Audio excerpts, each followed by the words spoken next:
अस्सलाम वालेकुम grade 9 students. Exercise 6.1 की ही कंटिन्यूशन में नेक्स्ट लेक्चर है। आज हम क्वेश्चन नंबर 6 और 8 करने जा रहे हैं। दोनों वर्ड प्रॉब्लम्स हैं, बहुत इंपॉर्टेंट वर्ड प्रॉब्लम्स हैं, अक्सर पेपरों में रिपीट होती हैं, स्कूल के भी और बोर्ड के एग्जाम में भी। खास तौर पे क्वेश्चन नंबर 6 कई मरतबा आया है। तो लेट्स स्टार्ट, स्लाइड पे चलते हैं सीधे।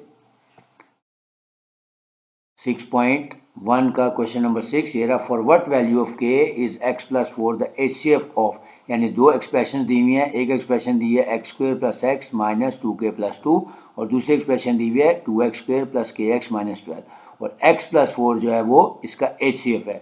तो वो कह रहे हैं कि k की कौन सी वैल्यू होगी जिसपे x प्लस 4 इसका एचसीएफ बन जाए। तो सिंपल सी बात है कि जब कोई भी एक्सप्रेशन किसी का एचसीएफ होती है तो इसका मतलब है उसकी सूरत में हमारा रिमाइंडर हमेशा ज़ीरो होता है। तो हम उसी कॉन्सेप्ट से करेंगे, उसको रिमाइंडर थ्योरम से आपको कराऊंगा, जो कि इंतहाई आसान काम है। तो हम सबसे पहले जो दो पोलिनोमियल्स दिए हुए हैं, इनको दो एक्सप्रेशन दिए, इनको लेट कर लेते हैं। एक का नाम पी ऑफ एक्स रख लेते हैं और दूसरे का Q of X. So let P of X is equal to X square plus X minus 2k plus 2 और सेकेंड पोलिनोमियल का नाम हो गया Q of X 2x square plus K X minus 12। अब क्योंकि x प्लस 4 इन दोनों का HCF है, इसका मतलब है जो x प्लस 4 है वो जीरो ऑफ द पोलिनोमियल्स होगा। क्योंकि जो एचसीएफ होता है, जब भी हम किसी नंबर को एचसीएफ से डिवाइड करते हैं तो उसका रिमाइंडर हमेशा जीरो आता है। So x plus 4 has to be the zero of the polynomial. तो यही हम यहाँ पे कंडीशन लिख ले रहे हैं। As x plus 4 is HCF of the polynomials, so x plus 4 has to be zero of the polynomials. जैसे हम x प्लस 4 को इक्वल टू जीरो पुट करके यहाँ से x की वैल्यू निकाल लेते हैं -4। अब इसको इक्वेशन नंबर 1 और 2 में पुट करके दोनों के रिमाइंडर्स निकाल लेंगे। तो अब पुट कर लेते हैं। पहले पी ऑफ एक्स में वैल्यू पुट करते हैं, यानी x की जगह -4 आ गया।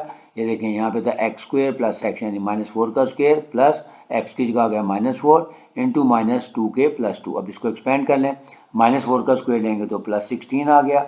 ये प्लस माइनस माइनस होता है, -4 आ गया। फिर ब्रैकेट खोल लें, -2k -2 आ गया। अब देखें 16 -4 -2 करेंगे तो हमारे पास आंसर आ जाएगा 10 -2k, जो कि रिमाइंडर है। क्योंकि हमने रिमाइंडर थ्योरम यूज़ किया है कि जब भी हम रिमाइंडर थ्योरम में क्या करते हैं कि हम x की वैल्यू प्लेस कर देते हैं उसके ज़ीरो की, और यहाँ से जो आंसर आता है वो हमारा रिमाइंडर होता है। तो हम इसको नाम दे देते हैं R1 कि यानी p ऑफ x में जो हमने वैल्यू पुट की x की वैल्यू -4, तो हमारा फर्स्ट रिमाइंडर आ गया 10 -2k। अब q ऑफ x में वैल्यू पुट कर देते हैं, तो q ऑफ x था हमारा 2x square plus K X minus 12, तो x की जगह हम -4 पुट कर देते हैं। सो 2 इंटू -4 का स्क्वेयर प्लस k इंटू -4 -12। अब देखिए -4 का स्क्वेयर लेंगे तो हो जाएगा 16, 16 टू हो जाएगा 32, और ये हो जाएगा प्लस माइनस -4k, यानी 32 -4k -12। तो 32 और -12 करेंगे तो आ जाएगा 20, और यहाँ पे -4k। तो ये हमारा सेकंड रिमाइंडर आ गया। यानी जब हमने x की वैल्यू -4 पुट की फर्स्ट पोलिनोमियल में, तो वहाँ से हमारा फर्स्ट रिमाइंडर आ गया 10 -2k, और जब हमने q ऑफ x में वैल्यू पुट की तो सेकंड रिमाइंडर आ गया 20 -4k। क्योंकि दोनों जीरो ऑफ द पोलिनोमियल है, लिहाजा हम इन दोनों को इक्वल पुट करके k की वैल्यू निकाल लेंगे। तो लिखेंगे according to given condition R1 is equal to R2। According to given condition R1 is equal to R2, क्योंकि दोनों उसके जीरो ऑफ द पोलिनोमियल्स थे, लिहाजा इन दोनों को इक्वल पुट कर देंगे। So 10 -2k is equal to 20 -4k। अब यहाँ से हम गधे घोड़े लैदा कर लेते हैं। इस -2k को उठा के इधर ले आते हैं, या इस -4k को ला के इधर ले आते हैं, और इस 10 को उठा के इधर ले जाते हैं। तो ये -4k इधर आके +4k हो जाएगा, और ये 10 पॉजिटिव है उधर जाके नेगेटिव हो जाएगा। तो देखिए -2k plus 4k is equal to 20 -10। अब 4k -2 करेंगे तो 2k इज इक्वल टू 10। अब ये 2 यहाँ मल्टीप्लाई हो रहा है, इधर जाके डिवाइड कर दें। So k is equal to 10 divide by 2 which is equal to 5। यानी k की वैल्यू अगर हम वहाँ पे 5 पुट कर देंगे तो इन दोनों पोलिनोमियल्स का जो एचसीएफ है वो x प्लस 4 आ जाएगा। Next question number 8। The LCM and HCF of two polynomials p of x and q of x are 2 into X की पावर 4 -1, ये पावर है यहाँ पे प्रिंट नहीं हो रही, and x plus 1 into X square plus 1 है ये respectively. If p of x is equal to this then find the other polynomial यानी q ऑफ x। अब ये वाले क्वेश्चन जो हैं जिसमें हमें दो पोलिनोमियल्स दिए हो या एक पोलिनोमियल्स दिया हो या एलसीएम और एचसीएफ दिया हो, तो एक छोटा सा फार्मूला है, उस फार्मूले से हम ये सारे सवाल कर सकते हैं आसानी से। सबसे पहले हम गिवन डाटा लिख लेते हैं कि हमारे पास क्या कुछ गिवन है। हमें एलसीएम दिया हुआ है 2 इंटू एक्स की पावर 4 माइनस 1 और एच सी एफ की वैल्यू दी हुई है x plus 1 into X square plus 1 क्योंकि रिस्पेक्टिवली लिखा हुआ है। इसका पहला हमारा एलसीएम है और दूसरा हमारा एच सी एफ है। If one of the polynomial यानी पी ऑफ एक्स की वैल्यू दी हुई है, पी ऑफ एक्स दिया हुआ है हमें X cube plus X square plus X plus 1 और हमने सेकंड पॉलिनोमियल यानी क्यू ऑफ एक्स फाइंड करना है। अब वो फार्मूला क्या है?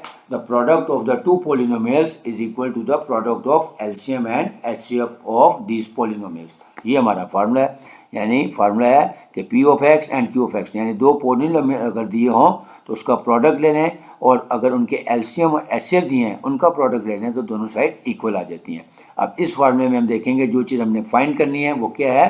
Q of x. तो इसका मतलब है क्यू ऑफ एक्स को यहाँ पे रहने देंगे और ये पी ऑफ एक्स यहाँ मल्टीप्लाई हो रहा है इधर ला के डिवाइड कर दें तो हमारा फार्मूला रिड्यूस होने के बाद आ जाएगा Q of X is equal to LCM multiplied by HCF divided by P of X. अब इसमें वैल्यूज पुट कर देते हैं।